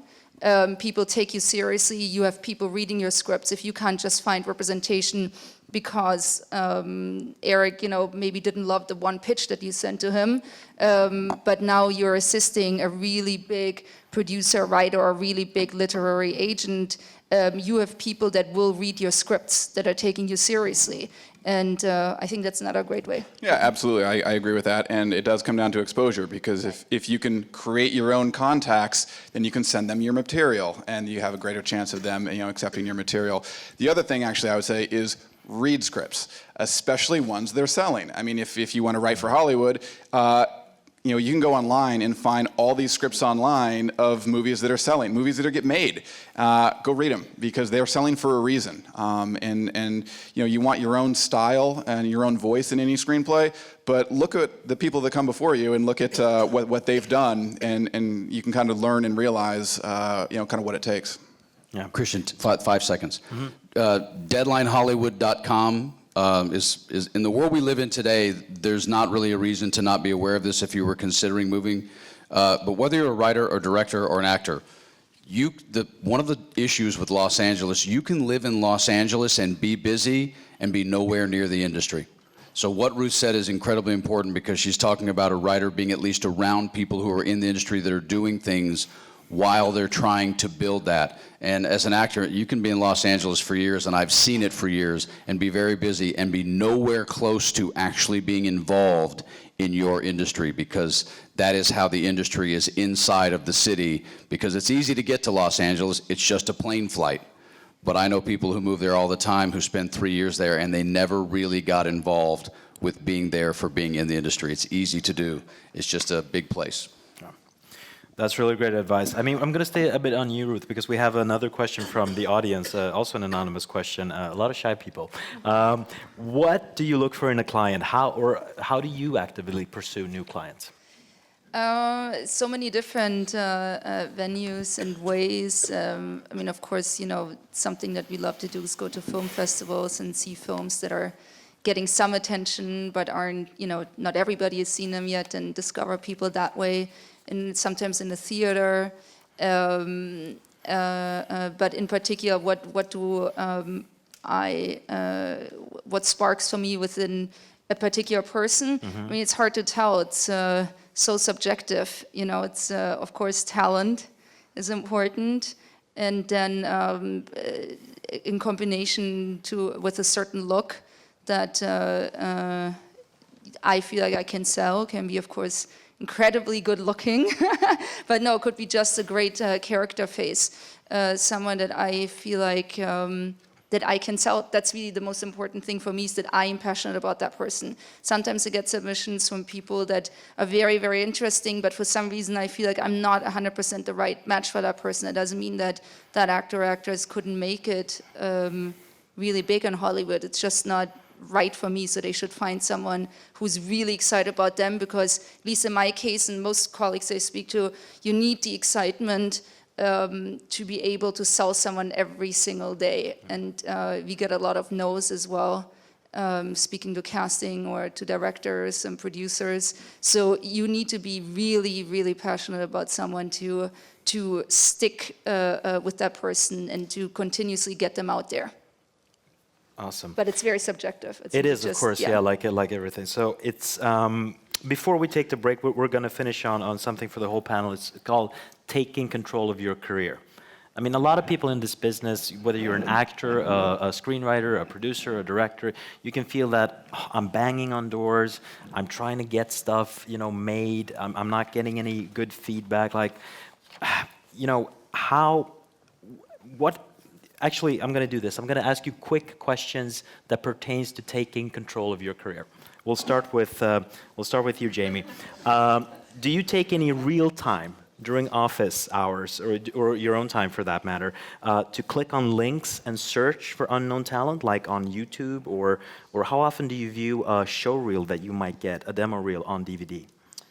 It all depends on what I'm active. I get pitched so many actors, like in my inbox right now, I've been away for 2 days. I have 600 emails. Now, they're not all related to casting, but for the episode that we're casting right now, I would say maybe 500 are pitches from agents and managers. And so I spend so much time having to reply to them, and I tried to reply to them all, which a lot of casting people don't. And people keep saying, Jami, you don't have to keep responding. Like, sometimes I can't believe you actually wrote back. I'm like, well, you sent an email, so. So I honestly don't have time. I mean, when I do, there might be someone I see in a commercial or a play, or the other night at dinner, I had a lovely waitress, and I told her I would look at her stuff because she was having a bad night, and it was her birthday the next day. And she found out she was losing her job, and I felt really bad. And I said, I'll give you a birthday gift. I promise to bring you in for something. If you're an actress. She's like, I am an actress. I'm like, so send me your stuff. But like I said, during the day, I rarely have time to look at anything other than what I'm working on. Right. And on the weekend, I prefer to not, because we also, and by the way, as actors or whatever, also fill your life with other things. Be sure to do that. The industry can be very difficult. I've been doing it a long time. So it is so important to have other things that you're passionate about and love, if it's volunteering, if it's playing a sport, whatever it is, because the industry can be consuming. And I've learned a great lesson with that. I don't let it consume me. And that way I appreciate my job more when I come back to it on a Monday. Some days not so much, but mostly yes. Wonderful. Great. Kevin, what are some of the do and don'ts for actors on self-producing material? And we're doing this in the short. Yes. Okay, great. If possible. Wow. Okay. Because we have Eric with us, and he works with directors and writers. My biggest do and don't about where we have gone in this profession with the ability to simply rent a camera and push a record button.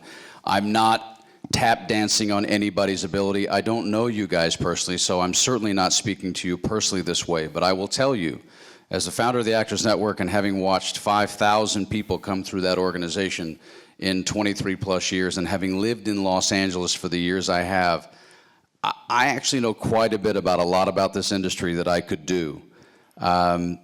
You might need to, my biggest do and don't, Christian, is really simple.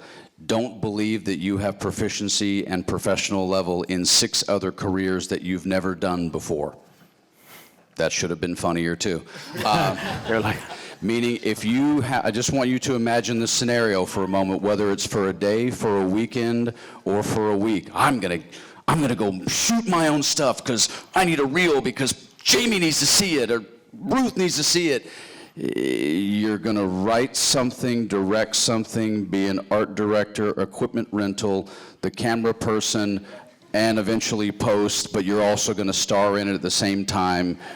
And what I mostly see, Christian, is people give themselves about a month to plan that. yeah. The end result will be, it will not be very good. And I have seen 1,000 of these, because there are reasons why we give Oscars to all of those different categories you see on the show, and then all of the Oscars that are given at the technical awards, because they don't have time to give everybody an award on the show who deserves one for being really good at one little thing.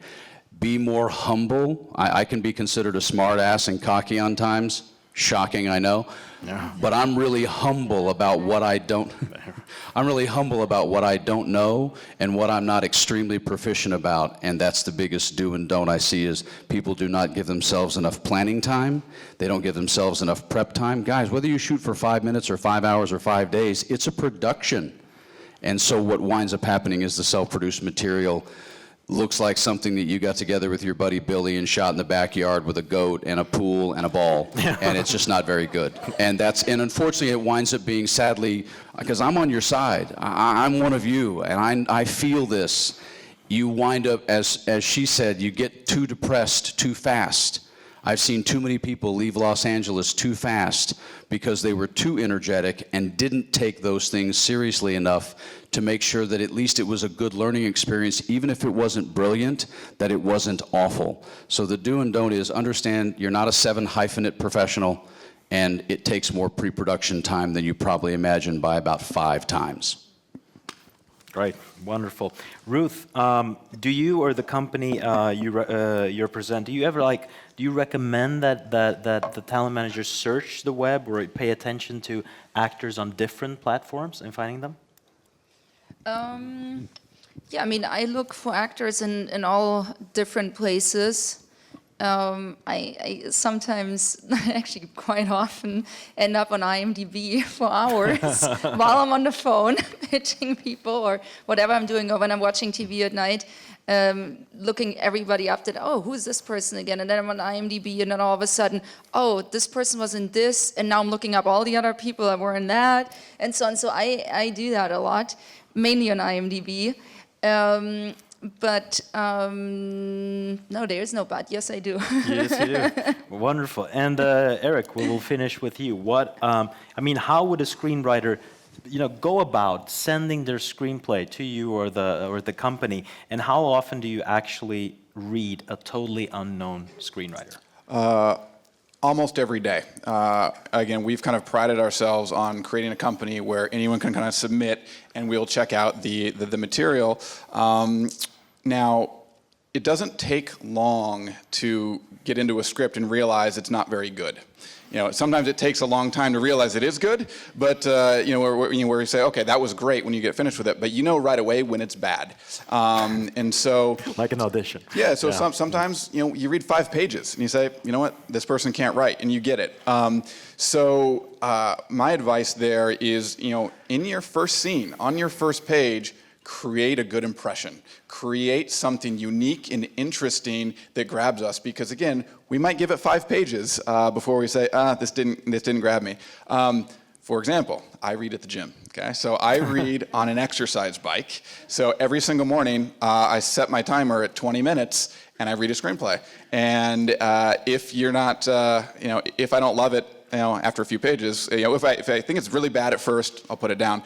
But if I'm okay on it, I give it 20 minutes. And if it's not, if I really don't want to go, if I'm getting tired and I don't want to go any longer, that script has to really, really impress me to keep going on that bike. So that's what I do. And I think so on your first page, first couple scenes, something unique, something different that's really going to grab the reader, because we don't give it that long. We only give it a small amount of time before we decide, because we get so many, like I said, about 100 a week probably. And I think the best way to go about submitting, you can submit from all over the world. Now, I have clients all over the world. I have clients, I have Swedish clients, I have Norwegians, I have Finnish, European, South American, Japanese. So they've contacted us via email, and but again, it's that professional, what we call a query letter, and that information is, it's on our website of how to submit, but it's, again, here's who I am, here's what I have to offer, and that could be a small summary of your script, or it could be a link to your director's reel, and it's pretty short. And then you can put any awards that you've won on there. That's the stuff that gets my attention. Great. By the way, same goes for self-tapes. They need to start out really strong and then need to continue to be strong. Yeah, exactly. To build on that, that's about it. Me as a manager, I think I take a little bit more time, even though if it's just some blind submission that comes to me, then I don't either, to be honest. Sometimes it's a picture, I'm like, not for me, and I move on and may not even watch the reel. But if I get someone sent to me by an agent, I will always watch the whole reel, or sent by someone that I know. Then I will always definitely watch everything. But when I send stuff to casting, it would be something for you to answer, and I'm sure you'll agree. I send a client of mine's self-tape to casting, and it doesn't start. It might be brilliant 30 seconds into it, but if the first 30 seconds I'm not being completely into this tape, I have my client retape, because I doubt that the casting director will watch more than the first 30 seconds. True. Correct. Yeah. Okay, And real quick on that, the thing is, we want to find great material. We want to find new clients. Every day, I want to find new clients. Like, she wants to find new clients. You want to find a great new star. So I want it so badly, and I'm always looking at new people and great stuff. So I really want to find it. Just the bar is high because we get a lot of submissions, and I've had a client list for 10 years, and so it's just to break into that list. I can only take on a couple new people a year. So, but I really want it. So I will look at all submissions, because I want to find something. So remember, they look at everything, so it's worth it. And I really want to make sure you guys understand. I want to compliment, obviously, the people that are here. Please know that there are a huge percentage, and I know there's wonderful people in Hollywood, but not every casting person necessarily is willing to give somebody a meeting because they're having a bad day that's waiting on them. Jami is a very open, giving person, and I need to be really clear that Zero Gravity's policy on reading everything is not the policy of all literary agents and all literary managers. Yeah, you just got to find the ones who do. Yeah. At all. Most of them won't for legal reasons. They're afraid they'll get sued if they accept something that doesn't come through a source that they know. So I just have to be the truth serum, guys, for the givingness of the group up here, that please know that policy by Zero Gravity would be in the 1% of literary representatives, which covers agents and managers. It just isn't the policy of most. So yay for Eric. Yay for Eric. And Jami. Thank you so much, guys, for this first part. We're going to take a really quick 5-minute break, and when we come back, we're going to open it up to questions from the audience. So take a couple of minutes to think of a question, and you might get it answered by the Hollywood panel. Thank you, guys.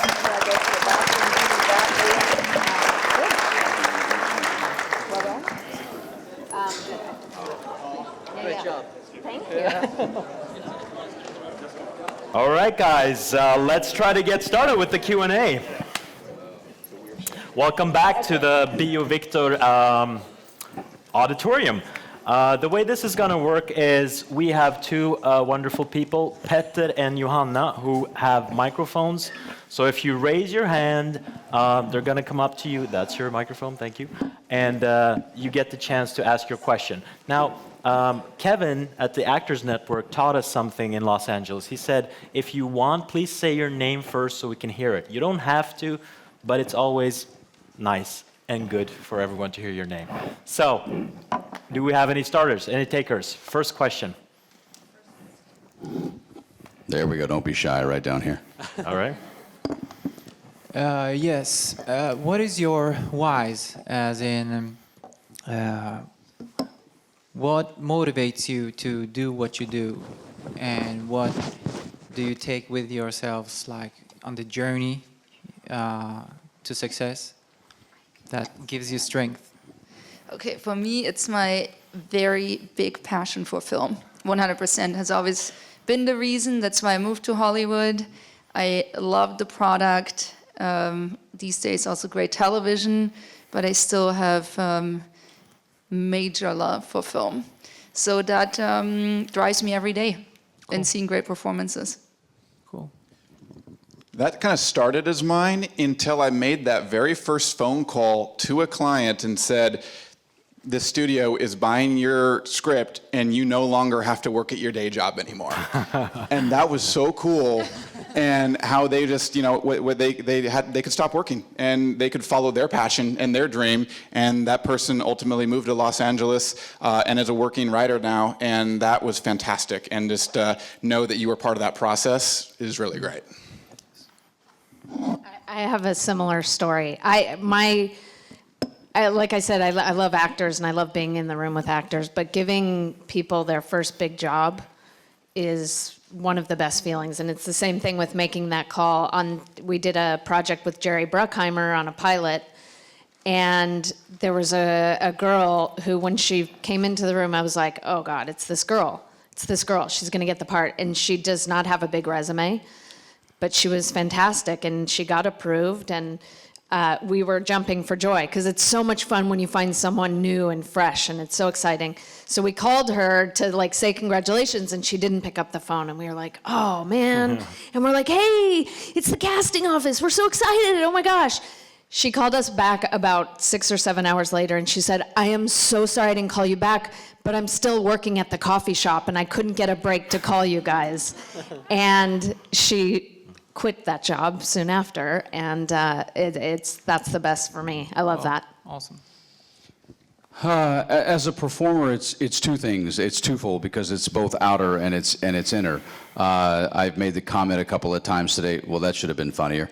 I like to either make people laugh or have them have the moment to escape whatever they be escaping, as many of us as actors would.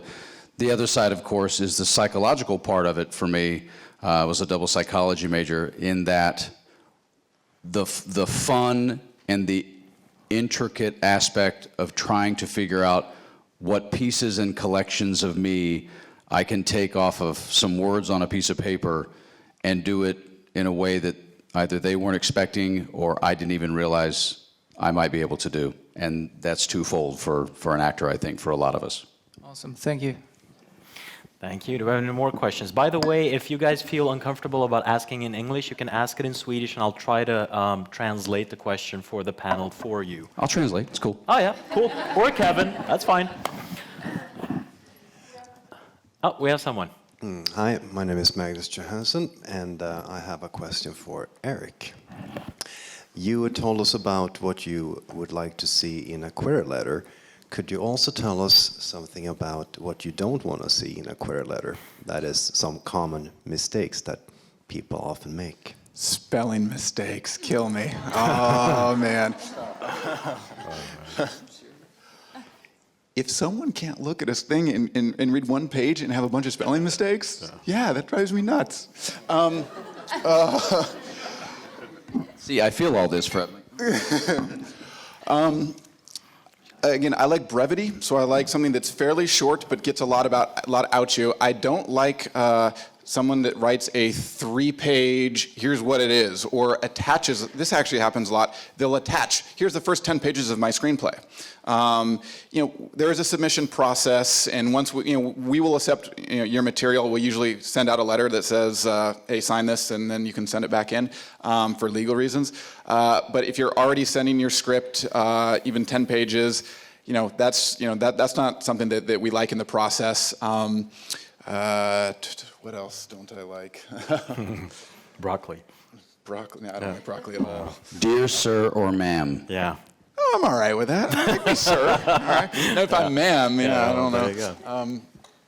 But yeah, I just think, again, like I've said before, just a level of professionalism that's brief. And I'll do it one more time. It's, hey, here's the log line to my script, which is one sentence. Here's a paragraph on what the summary is, and then it's a little bit about me. And if I can read that right away and say, oh, okay, that sounds interesting, he sounds interesting, I want another Swedish client, or whatever it is, that's what attracts my attention. Wonderful. Thank you. All right, thanks. More questions? If we don't have questions right now, okay. Hi guys, I'm Mark. It's great having you here. Have you ever had any regrets, like maybe a star that you missed, who rose to fame, or maybe a script that just made a headline, Sure. Oh. When I was an assistant, a friend of mine had a movie, an independent feature that he was going to direct, and I was like, well, I'll cast it. I've never been an actual casting director. I've only done assistant stuff, so I'll do it for free. And I was doing it on the weekends for free, and it was a gritty, like a drama with teenagers in it. And at the time, which was a while ago, there were a lot of very light, fluffy teenage movies. So all the young kids wanted to come in and read for this movie because it was very well written and interesting characters. And it was one Saturday, and I was reading people all day. And this last kid, first of all, shows up late. And I already don't like late. And I was tired, and I was working for free. And he kind of had an attitude when he came in, so I was already like, oh, I don't like him. But I read it with him, and he gave one of the best auditions I've seen to this day. And part of the reason why he was being that way is because he brought the character into the room.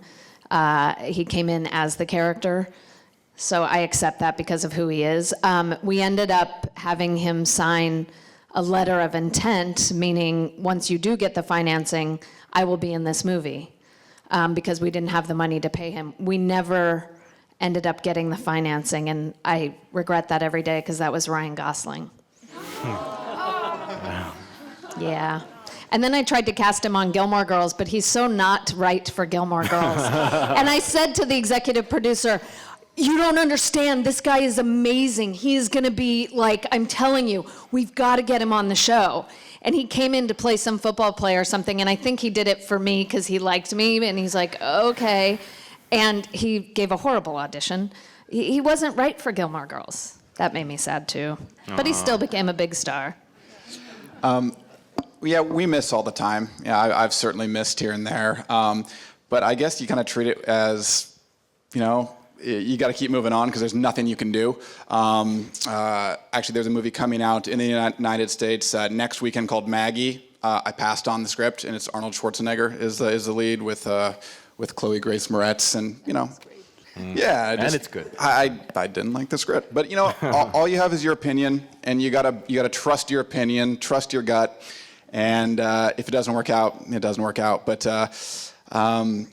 you know, there's one thing I kind of regret. I'll be quick with it, but I saw this movie called Snob of Cash, and it was kind of all the rage in Hollywood for a bit, and so I got a call from Daniel Espinosa. And he said, oh, you know, I've been getting calls from managers and agents, and you're the only name I've actually heard of, because I represent these two directors, Mons Marlin and Bjorn Stein, who know Daniel. And so, they had mentioned my name, so he called me, and I talked to him for a long time. And, you know, I pursued him, but not hard, and someone else beat me, and I regret that one, because then about a month later it was announced that he's directing Safe House with Denzel Washington and Ryan Reynolds. So that's a little bit of a regret, but should have tried a little harder on that one. There you go. Should have flown to Stockholm. Do you want one, Ruth? Yeah. Okay. Obviously, it's different. If you're an actor, it's more the one that you missed, and I've completely gotten over this. It doesn't bother me at all today. So if you notice any sense that it bothers me, it's really not there. Back in the summer of 1991, when I think a few of you weren't born yet, there was this movie that was written by this unknown writer that won the Screenplay Award at Sundance. The movie was called Reservoir Dogs, and the writer was called Quentin Tarantino. And I had a friend at ICM who got me in, and I didn't read for it once. I read for it twice, with Quentin sitting about right there, with Lawrence Bender right there. And I'm completely fine with the fact that I didn't get it, because it didn't change anyone's career at all. I mean, I let it go a long time ago, 18, 19 therapy sessions and a lot of drugs. The person who got my job was Chris Penn, and that's part of what goes back to the business of show business, because the movie was trying to get made, and they tried to get Keitel attached, and they finally got Michael Madsen, and they're going to try and put anybody's name in a movie that they possibly can. So as much as I would love to be really upset about that, that's just the way it goes. But the question earlier about how you get the number of credits you have is when shit like that happens, you don't stop. But that's my miss. For us reps, it's sometimes, I mean, it helps if you're, you know, we certainly use that in our pitches. If I have someone who, you know, just read twice for Tarantino, I certainly use that immediately. It gets me hyped up, and you know, the people on the other line hears that, how hyped up I am about that. And also it means something, you know, this person just screen tested for a next Tarantino film, that's big. So if I tell you that, you would bring that person in, right? So, yes. So it's certainly still a success. I fired that agent. Yeah, exactly. There you go. So we have a question over there. Yeah, we have a question here. Hi, my name is Caroline.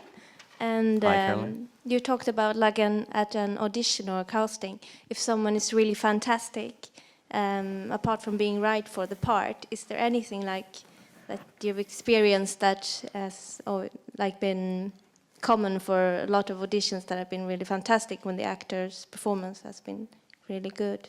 What makes... You're kind of asking what makes You said that was a auditions- really fantastic performance. Is there anything like... It's a lot of things. It's like I said, seeing that someone's really done the work beforehand. Also, being very connected. And like I said, if they've sometimes people come in and after the audition they're like, Guten Tag, and I'm like, wait, what? You're not American? That was the best accent ever. Oh my God. Usually I can tell on their resume, but I think it's just being so prepared and present and connected. And, you know, unfortunately, I meet thousands of actors. And, you know, a lot of people can come in and be really great. And I'm like, that was great. That was just awesome. But then another person comes in that does something that just heightens things. And it doesn't happen that often. But I'll give another example of, we had to recast a part on Gilmore Girls, and we were reading a lot of funny women and great people, you know, great people coming through office, 200 people. But then this girl comes in and does something, and we were on the floor, and it was Melissa McCarthy. She's like above and beyond. That doesn't come around, you know, there's certain people that just have it. She's like a comedy genius. And, you know, sometimes I think it's just natural. That's who she is. But she also works really, really hard. So she's not, I mean, she doesn't sit back. She and her husband produce movies. They're doing so much. She's not just doing the movies or TV show you see her in. For her, that's the means to other ends. You know, she uses what she's making on television to do the films she wants to do. So it's hard to put your finger on, but if just making an impression on me is being prepared and serious about what you're doing. And I'll remember, what I say is sometimes you're not going to book the part, but you're going to book the room. So come in and do great work, and I'll remember you for something else. You may not be right for that part, but boy, I'm going to remember you for something else that comes up. Book the room. Thank you. We have another question. Yeah. Hello, my name is Kaisa. I have a question for you, Jami. I'm within the Actors Union here in Sweden, but would you book someone internationally that weren't within any union in the States? Good question. Again, it's very dependent on what project I'm working on.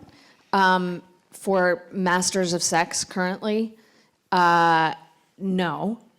Not because you're not in a union, but because you probably don't have the proper working papers, and because I'm on a TV series that moves very fast, we wouldn't be able to get the proper papers done in time.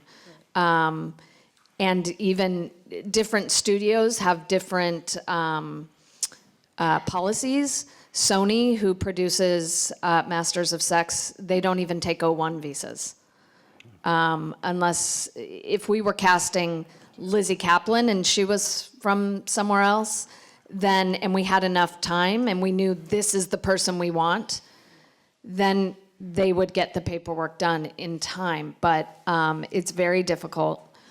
So that is also something, and I know it's hard, but it's something for people considering coming to Los Angeles, is really having that all together before you come, because it's difficult. It really is. I can't sugarcoat that one. We would love to. Yeah. Believe me, if I could, I would.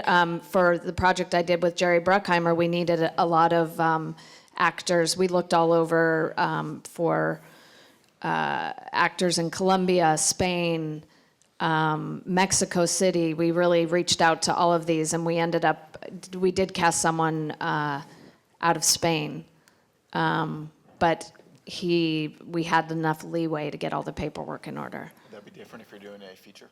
If it's a feature, yes, I think it's much different. If it was a big budget feature, if it's an independent small feature, maybe not. But for the big budget features, I think they do it all the time, and it's actually great to have. We love seeing new, fresh faces from around the world. That's always fun. It's fun to go, I found someone in ... Something like that. Yeah. I actually have another one, if I can, please.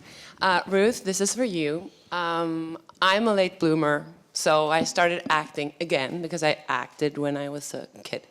When I was 35, and I'm 40 now. So what would you say for me? Because I don't have management, I don't have an agent even, but I book all the time. But still, so what would you say? So for people from foreign countries who already have a career in their country, like you do have here, I always say you need to book something here or do a film here that gets attention in the US. And once you have attention from that project, then come over. Otherwise, it's so hard because no one who's basically over 25 it's so hard to get people in the room without having US credits, maybe 30, so you need to come to the US with a project that has gotten attention in the US, and especially with an accent, even more so. And we talked about that a lot earlier. It's really important that you work on your accent, but then there are the exceptions to the rule, like someone like Christoph Waltz or Marion Cotillard, but they made it in the US because they came with a project that got them so much attention there. In both cases, they won an Oscar. And so at that point, it doesn't matter how old you are. No. It doesn't matter if you have an accent. But then everybody's interested. Yeah. But otherwise, I would say if you're really, really young, come over and get rid of your accent, and you can start straight, in the US. And otherwise, I would always recommend, work in your own industry as successful as you can. And, once one of those projects hits overseas, then come with that project. And at that point, everybody's interested working with you, and there's no real age, limit. I was just saying earlier, and for some reason I still can't think of her name, but the actress from Animal Kingdom, do you remember her name, who won an Oscar 4 years ago, from Australia? Oh, yeah. She's in her 60s, and right. she's a full-on... Melissa Leo. No, she's American, but she's not a good example of someone who's only worked in the theater and had a break when she was 45 or whatever she was. But an Australian actress who was in her mid-60s who has a full-on career now in Hollywood. Thank you. Question up there. I don't need Mark. You have a good voice. There we go. I can speak out loud. Go ahead. Okay? Yep, you got it. Yeah, hi, my name is Jonathan. Hi, Jonathan. Hi. What was one of your most defining moments in each of your careers so far? And also, I'm wondering, who's your favorite actor? Because I'm an actor, so I just want to know. Okay, I have a couple of actors I'm totally in love with right now. 3. Someone everybody's in love with right now is Tom Hardy, Michael Fassbender, and then a Belgian actor who's going to be huge by the end of the year, and his name is Matthias Schoenaerts. He was in Rust and Bone. He's amazing. Amazing. Completely obsessed, the next Brando. Those are my 3 favorite actors. Exactly. And actually, the ranking is the other way around. I just wanted to start with the more famous ones. And someone else who I find amazing is Miles Teller, who was just in the Oscar nominated movie Whiplash. Drums, exactly, he played the drummer. Yeah. And on a female side, I'm in love with Felicity Jones, who was the lead also in the Oscar-nominated film, what was it called? Theory of Everything. Theory of Everything, exactly. And what was your question before that? Oh, right, defining moment. I was really excited when one of my clients won an Emmy last year. She was actually also in True Blood, not the actress that you saw, another actress. But really, what's most exciting, that's also what Jami said earlier, is when you find someone and get them their first break or get them their next break, you get them to one level and then again you get that project that gets them to the next level. That's really what's exciting. I'm a big fan of the character actor, so I love guys like the late Philip Seymour Hoffman, William H. Macy, Chris Cooper. I like guys like that, so those are my favorite. And for me, probably I was sitting at home when I should have been at the office. I think I had gone to the gym or something. I'd just gotten back, and I said it was a Friday. I wasn't going to work that day. And I get a call, and my assistant says, "Hey, I've got someone on the line for you claiming it's Robert Downey Jr." And I was like, all right, because I had a client who wrote a script for him, but we didn't think Robert had read it yet. So I said, okay, put him through. And it was Robert, and he talked to me for 20 minutes and told me how great this client was. And he said, he captures my voice like nobody else I've ever read. He said, if I could, move him into my house, I would. And then, so we had this probably 20, 25-minute long conversation. And then this is funny. He says, you sound like a great guy. You sound great. Mind you, I've said 2 words because he's talked the entire time. And he says, I think I might swing by. Where's your office? I'm like, in Santa Monica. He's like, yeah, let's hang out. All right. I didn't realize he meant at some point, let's hang out, not right that minute. Because I started getting dressed, and what am I doing? Because I'm at home. And then he said, you know what? When we get off this phone, I'm going to have Warner Brothers Business Affairs call you and offer your client a 3-picture deal to write my next 3 movies at Warner Brothers. And that was pretty cool. It's not a bad day. I don't think I can beat that. Favorite actors, that's hard for me. I have so many, and a lot of them are not known. There's just people that I love bringing into the office because they always do interesting, great work. I'm currently obsessed with this kid who is a ballet dancer. I know, he's heard about him all weekend. No, I'm obsessed with this kid, and I think he's going to be a big star. He's 18. Old guy. Yeah. I am a cougar. No, I'm just kidding. But he gave one of the greatest auditions I've seen recently, and I asked him, he has nothing on his resume, and I'm like, how are you this grounded and connected? And he says, it comes from my ballet training. I trained with the Bolshoi in DC, and they teach him all this other stuff, and he says, you have to be connected when you're dancing with someone. You have to be present. And maybe that's it. He's just this young kid. Other than that, I love Michael K. Williams, who was on The Wire, and Omar. Anyone? Yeah. And he's also on Boardwalk Empire, and I'll watch anything. I don't know why I'm so obsessed with him, but I am. Defining moments. Every time I get excited because I think the right person got cast. Because someone I believed in and thought, I can't wait to show this person to, my producers and go, right, this is it, right? You love this guy or this girl, and seeing the person or making those phone calls, like you said, just making those phone calls and saying you got the job and hearing how excited someone is, even if they're doing 2 lines on Masters of Sex. I get more thank yous from those people than the people I've put on series who are making millions of dollars. It's the small people who get their big break that make me, that's why I love my job, really. It's a hard question for me. When you're done this as long as I have and you're not a star, it's hard to come up with a defining moment. Favorite actors, gosh, I could be here all day long because Hoffman was one of my favorites as well. But I love Gary Oldman. I love Julianne Moore. There's a whole bunch that I think the world of, oftentimes that people don't necessarily think of. Defining moment, I've already shared one of them with you because, again, it goes back to the fact that I've had a long journeyman's career, because that Reservoir Dogs day for me, especially the second time, was 4 years into being into Los Angeles, and that movie blew up, and it was just one of those things of, well, I think that if they read the whole town once and they were willing to see me twice, I probably should keep doing this. And ironically, the other part is funny enough, just because I've done a lot of episodes of television, was the one you saw a clip from. Because Lost at that time was the #1 show on television. And they're really hard to get auditions for, much less the fact that that particular scene was 7 pages long and I was doing it as an Australian. And I knew for a fact that they were only seeing about 2 or 3 Americans that were non-Australians, and the rest of them, 13, 14, were all Australians.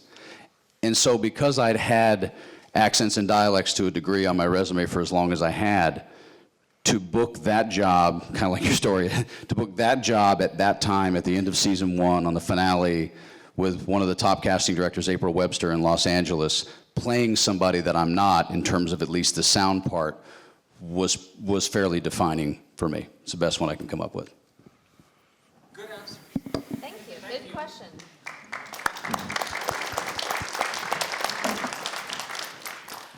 Any, I want to know who your favorite actor is.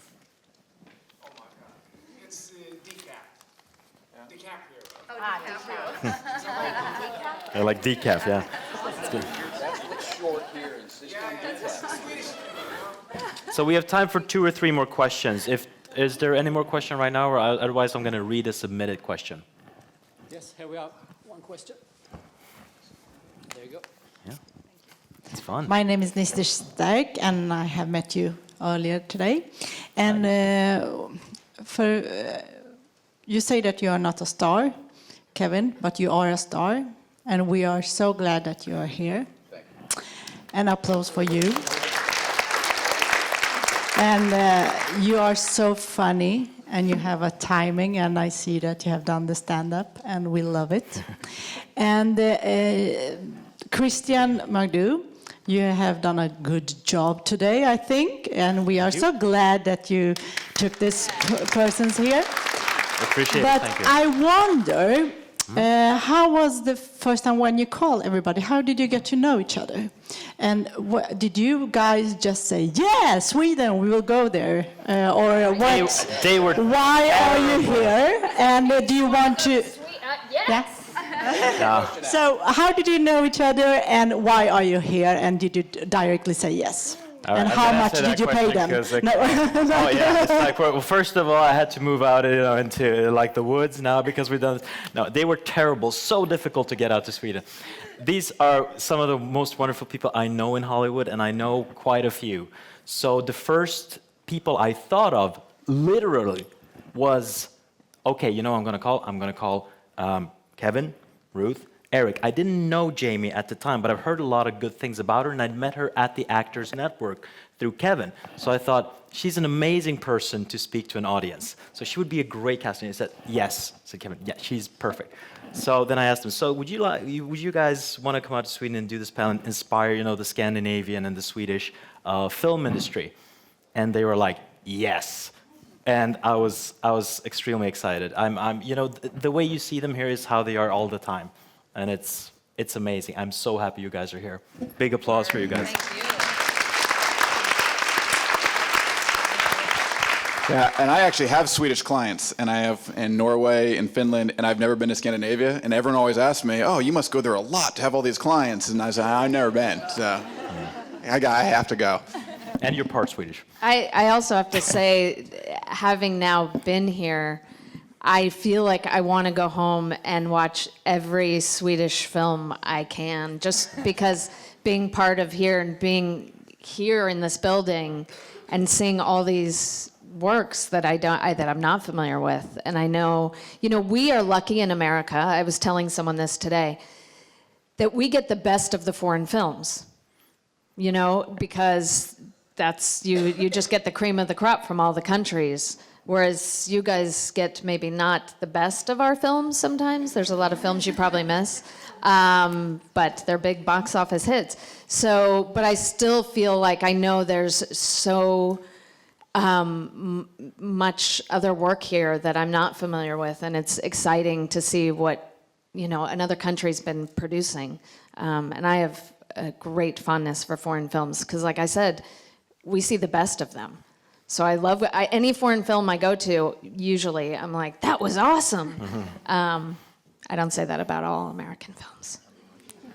How do you know? Yeah. How do we know each other? Oh, how do we? Yeah. How do you guys know each other? I think I was speaking at the Actors Network right. a few years ago, and that's how we met. No, I met you through Gudrun? Suki. Oh, Suki. Yeah, at a Okay. party. And I True. recognized you and I said, hey, you're Ruth Bornhauser, Yes. right? You were like, yes, how do you know me? It's like, I saw your Yes. picture and I remember your name. And then we... True. Yeah, that, well, in a non-creepy way. And Eric and I didn't know each other until this weekend. We just met.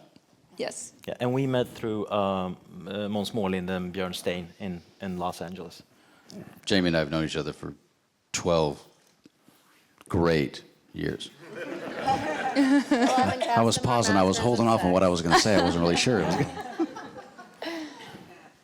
Just one more question. Jamie, how much do the producer listen to you when you say, like you said, this is a great actor or actress? How much do you have power, Oh, that's good. It depends. Sometimes we have a lot, and sometimes we have very, very little. The project I was working on with Bruckheimer, we were having a very difficult time casting the lead, and we found this great guy. But I work with another casting director named Marisa Brayman Garcia, who is phenomenal. Also an actor's casting director. We both love actors, and we fell in love with this guy. And he's 35 and hasn't done a lot on his resume to show that, but he was phenomenal. And we're like, oh, this is great. We're going to find this new guy. And we were so excited when we showed Bruckheimer, and he's like, yeah, I don't see it. And you just don't fight. You say, okay, Jerry Bruckheimer, no problem. We will continue looking. And then you go in a corner and cry a little bit. But at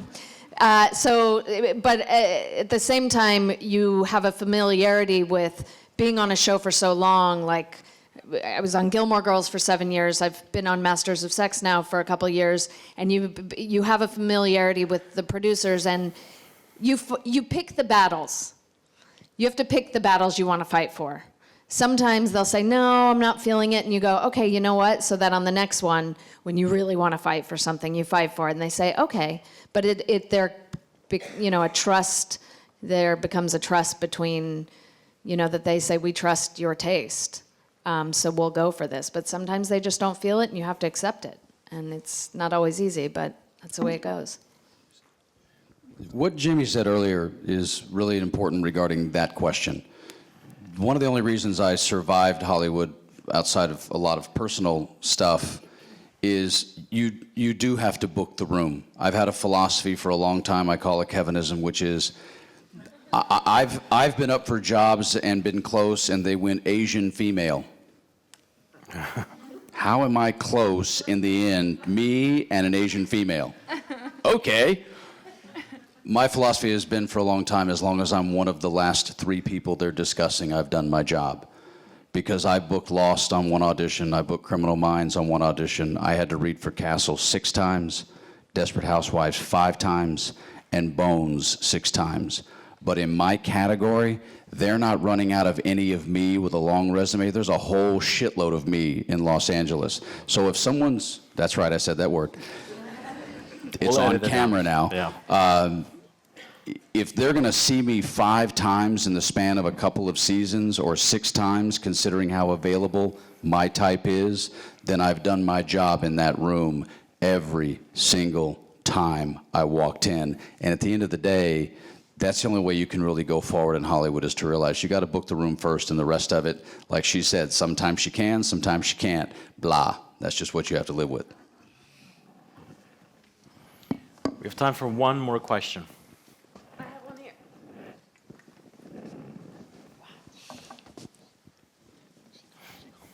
Yeah, it's just like, that's mine. Yeah. This is Magnus again.